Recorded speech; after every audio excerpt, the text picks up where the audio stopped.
Мектеп бұл болашағын бастаймыз. Сен алысқа жетелейтін мекеме.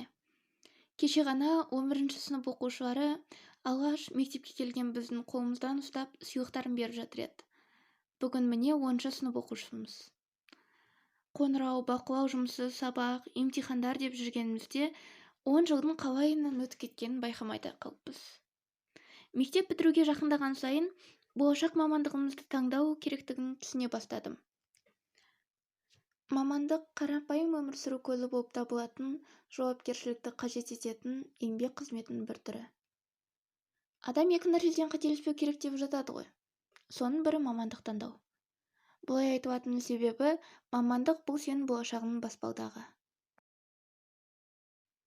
Алуан кәсіп бар, таңдай біл де талаптан демекші, мен мамандық саласын 3 топқа бөліп жіктедім.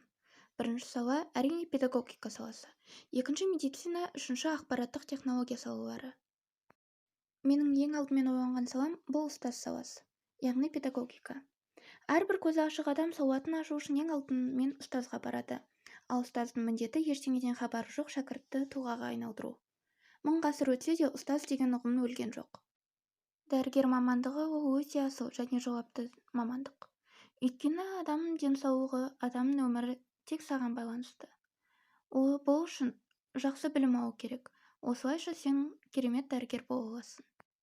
Әлем сандық ақпараттар ағынымен болашаққа ілгерілеп келеді. Яғни IT саласынсыз болашақты елестету мүмкін емес. Болжамдарға сүйенсек, 230 жылға таман бірнеше жаңа мамандықтар қалыптасады. Және бұның барлығы IT саласымен, яғни технологиямен тығыз байланыста болады. Бүгін мен сіздерді мамандық түрлерімен таныстырдым және сіздерге көмегім тиді деп ойлаймын. Назарларыңызға рахмет.